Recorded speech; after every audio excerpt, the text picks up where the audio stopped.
Hey guys, I want to talk about a question that's very puzzling to some people. Does God really exist? And I want to explain how I became a Christian when I was an atheist. But I wasn't an atheist. I was an agnostic. But I want to explain how I became a Christian, the path that I went down, and the 5 steps that I took to establish my Christianity. And then after those 5 steps, of course, I moved forward. I'm much further now in my journey with God. But the 5 steps was my experience. What is truth? Does God exist? Are miracles possible? And is the New Testament true? Those 5 things. And the first one, my experience, is when I was younger. I had an experience. I went to church, and of course, the sermon, I can't remember the sermon, but it was really good. And I was feeling the Holy Spirit the entire time. I was feeling something just pulling on me, just tugging on me, telling me to go up to the front of the church, like right now. And he wasn't even done preaching yet. Like, the sermon wasn't even done. He ain't done altar call. He ain't done nothing.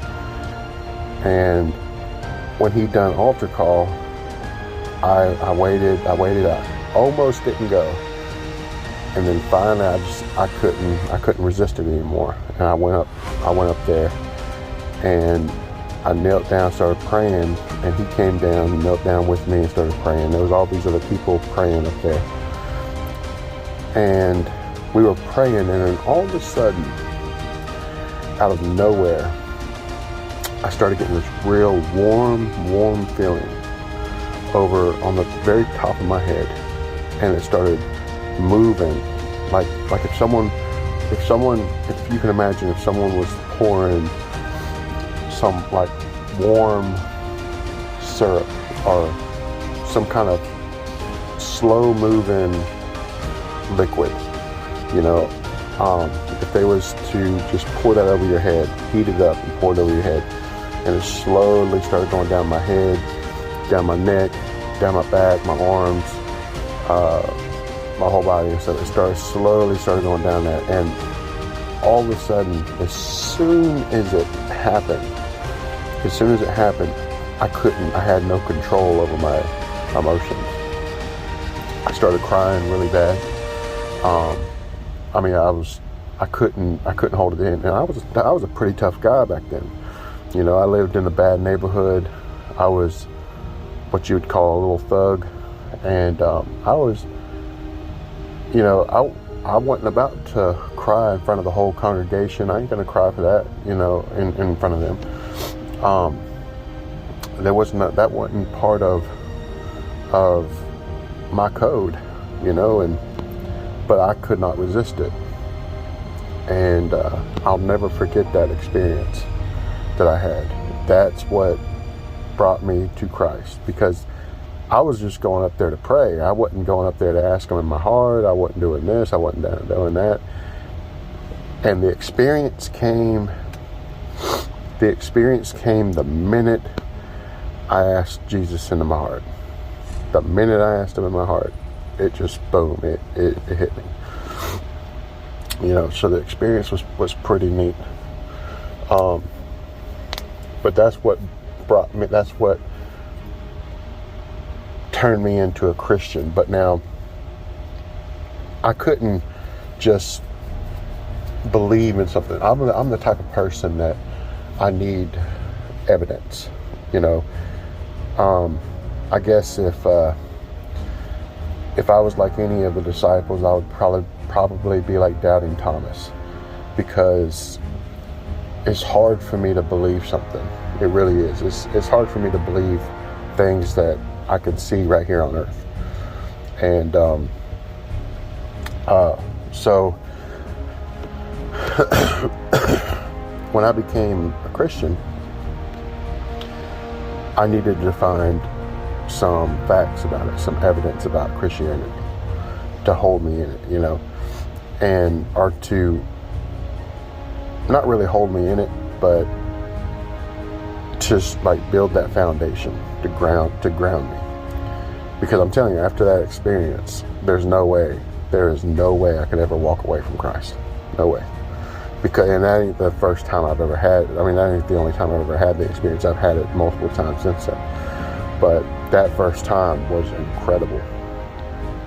And, but anyway, so I started going around to my fellow people, my fellow Christians and stuff, and I started talking to them about Christianity and stuff. And one of the questions I would ask them is, do you believe in Christianity? And they would always say, yes, I do. And I would ask them, well, why do you believe in Christianity? Why do you believe Christianity is true? And they would always give me the same answer. Because I have faith. Because I have faith. And I would be puzzled a little bit, and I would say, because you have faith. They said, yeah. And they said, that's how you have to come to Christ, is you have to have faith in Christ. I was like, okay, I understand that, but that ain't enough for me. You know, I need something more. I need more. So I used to tell them,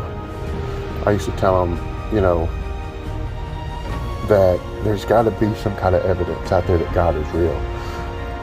You know, and I would keep asking Christians just that same question, and I would still always get the same response. But then I found it interesting.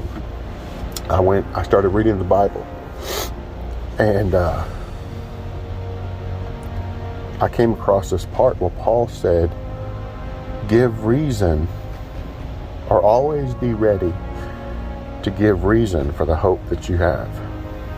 And I was like, none of these people have given me a reason. They're only just saying, because I have faith. There's got to be more of a reason.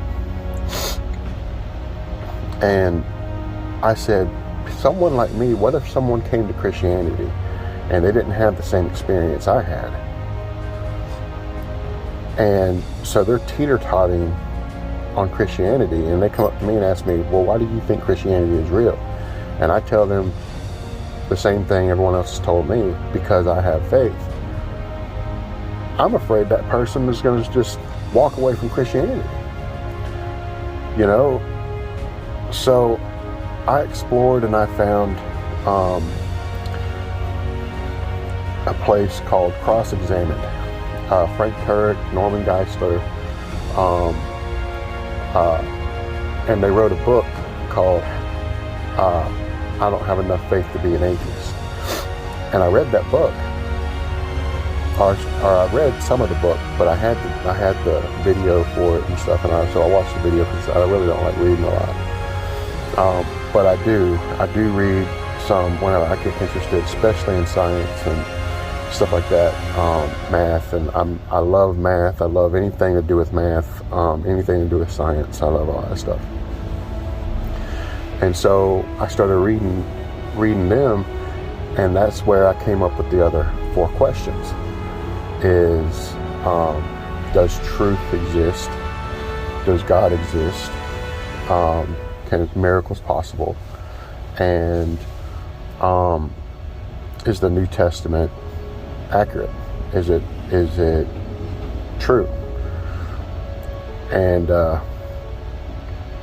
so some of the things that I learned from them about truth. What is truth? And you know, everyone demands the truth, no matter what source it's coming from. Whether it's coming from people, whether it's coming from a machine, whether it's coming from the internet, you know, if I go in there and I buy a energy drink from the gas station, I want the truth on that can. When I look on the back of it and see what vitamins it's going to give me, I want the truth so I know what I'm putting in my body. When I go to the ATM and I pull out money and then I get a receipt, I want the truth on that receipt of what I have left, what is my balance, what's left in my account. When I go and talk to my friends or co-workers or my parents or my family or anything like that, I always want the truth about what's going on. Somebody's hurting, you see them crying, you always want the truth of why they're feeling the way that they're feeling. So everyone demands the truth. Many of us don't want the truth when it comes to morality or religion. Many just downright reject the fact that religion can be true. You know, and Augustine said, we take the truth, we love the truth when it enlightens us, but we hate the truth when it convicts us. And that's absolutely true. You know, truth, the definition of truth is the quality or state of being true. Basically telling it like it is. You know, truth is discovered, not invented. It's discovered. Truth is always never changed. It's eternal. Okay? Truth is a fact. So all truth is absolute truths. So what I'm saying is truth is internal, though, is like, for instance, when we figured out what happened with the Big Bang, that was the truth. You know, and did it start right when we found it? No, the truth has been there from the very beginning, from the beginning of the creation. And, you know, it's always there. But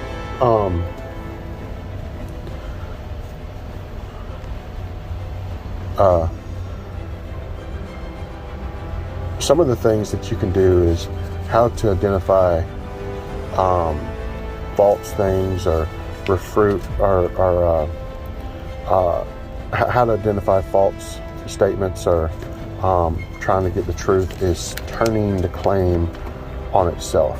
And a lot of preachers get taught this in seminary to help them identify the truth. And so some of the things are like, if someone comes up to you and says there's no such thing as truth, you ask them, is that true? Because if that's true, then it's self-defeating. Another thing that you can say is, I can't speak a word in English. Well, you just did. So that's self-defeating. Another thing is, all truth is relative. Is that a relative truth? Self-defeating. Another one is, there are no absolutes. Are you absolutely sure? Self-defeating. It's pretty cool how it works. But you know, so there you go. So truth does exist. Let's go to the next one. Does God exist? And there's a lot of evidence, there's a lot of evidence that supports that God exists, but there's also a lot of evidence that doesn't support that God exists. You know, so but there's not that much that doesn't support it. So really, it takes more faith to be an atheist than it does a Christian, because the arguments that they have is it just takes more faith to believe what they believe. And but the three arguments that I use, that I use for does God exist, is the cosmological argument, the teleological argument, and the morality argument. And I'll just go fast with these because we're getting into 15 minutes and I want to hurry up and knock this video out. But the cosmological argument is there was a beginning to space, time, and matter. Okay, everybody is admitting this now. Even atheists are admitting this. Stephen Hawking was the top physicist of his time before he died a few years ago. He even said that everybody now believes that the Big Bang is true, that there was a beginning to the universe. Frank Turek says he just knows who bangs it. So, but if space, time, and matter had a beginning, there was a beginning to space, a beginning to time, and a beginning to matter. That means it couldn't have been made by itself, because it didn't exist before it was made. So whatever created it had to be spaceless, timeless, immaterial, powerful to create something out of nothing. Okay? Personal, to be able to choose to create something out of nothing. Intelligent, to be able to make a choice. So that's a spaceless, timeless, immaterial, powerful, personal, intelligent cause of the universe. So when you look at the teleological argument, that's the design of the argument. And basically what the design argument is it ain't just our solar system, it's stars in the universe. If you was to move certain stars just a hair to the left or to the right or up or down, just move any star, we wouldn't exist. Everything is just perfect. The universe is perfect for us to exist. Some people think it's just our solar system and that our planet is in the Goldilocks zone, but it's not just our solar system. If you was to move a star that's, trillions of miles away, we wouldn't exist.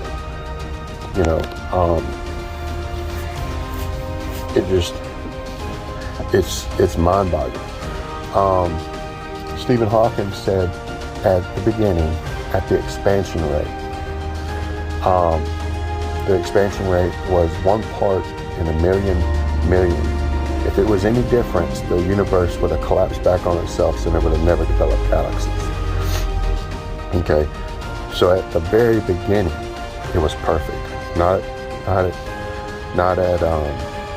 after it was created, but at the very beginning. So the point that it popped, the point that it exploded, it was perfect. So it seems to me the same person that created space, time, and matter is the same person that created the fine-tuning of the universe. And so with the fine-tuning, you get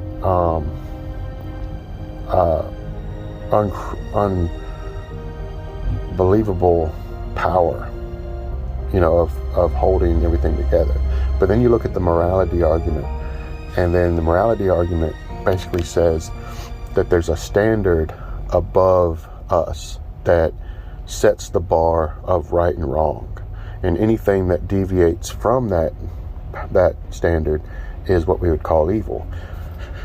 So without that standard, we would have no basis, no grounds to hold right and wrong accountable. So everything would be basically an opinion. So if I was to go out and kill somebody, that would be my opinion against somebody else's opinion, whether or not that's right or wrong. And we all know that that's wrong. If we go out, murder, rape somebody, or kill babies, or torture babies, everyone knows that's wrong. So there's a standard beyond us that sets the bar that is right and wrong. And I'm not saying you need that standard to say something is right and wrong. I'm just saying that in order for it to be right or wrong, you need that standard. Okay? So that was morality. So if you look at it now from the very beginning, you got a spaceless, timeless, immaterial, powerful, personal, intelligent creator who created all things, sustains all things because he holds the universe together. He sustains it. And he's moral on top of that. That's all the attributes of the God of the Bible. We haven't even opened the Bible yet. So it's pretty powerful when you look at that. Does God exist? So I believe that with just those three arguments, I can see that there is a God, that God does exist. Now let's go to miracles. Can miracles possible? Well, we already covered that, because in the Bible, the biggest miracle in the Bible was the first verse. In the beginning, God created the heavens and the earth. If that verse is possible, or is true, if that verse is true, then every other miracle in the Bible is possible. Jonah with the whale, Noah in the ark, Jesus bringing the dead to life, Jesus healing the blind and the crippled and the sick, even him himself coming out of the tomb after 3 days. All that is possible. So miracles are possible because the Big Bang is a miracle. So we covered the miracles. Now let's cover the last one. Is the New Testament true? Well, the Bible says, Jesus says to the disciples, blessed are you because you have been here and seen these miracles. You have seen my works. You have seen my teachings. But more blessed are the ones that come, the generations that come after you, because they will have to believe without seeing. But then that's like us. We have to believe without seeing. Well, the disciples were, what motivators did they have to do this? They were already Jews. They were already God's chosen people.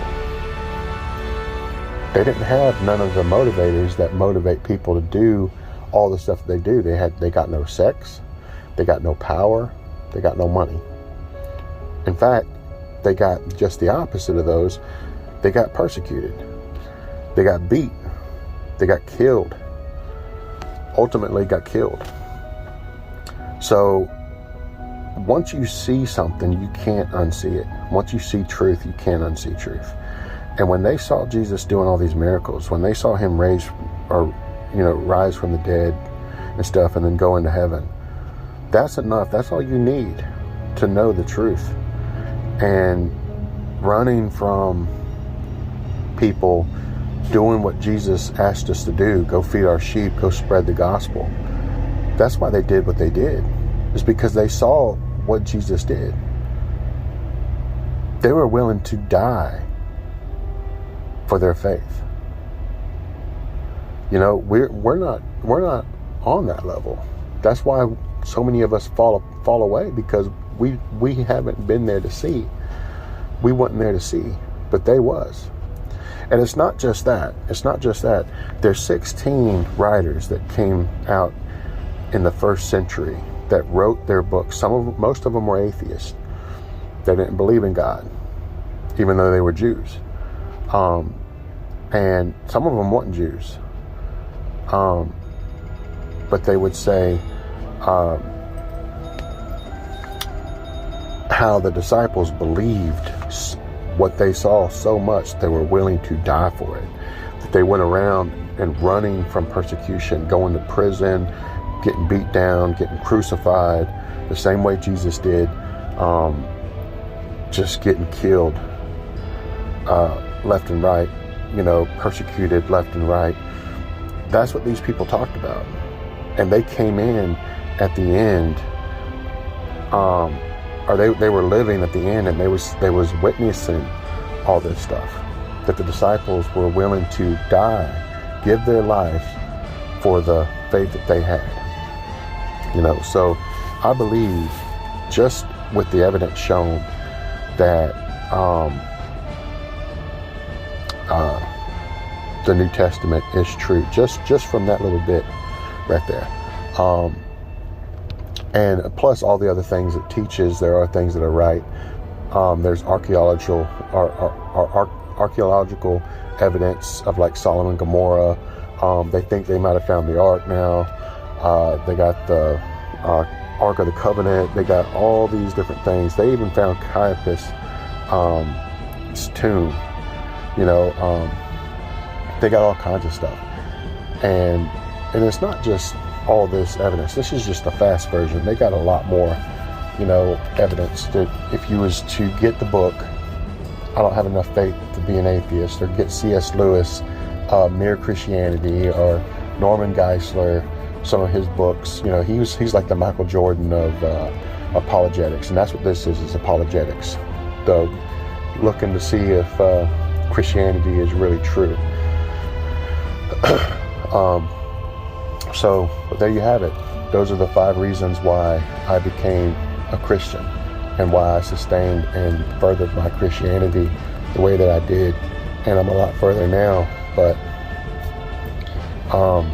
those are the 5 things. I hope they help you.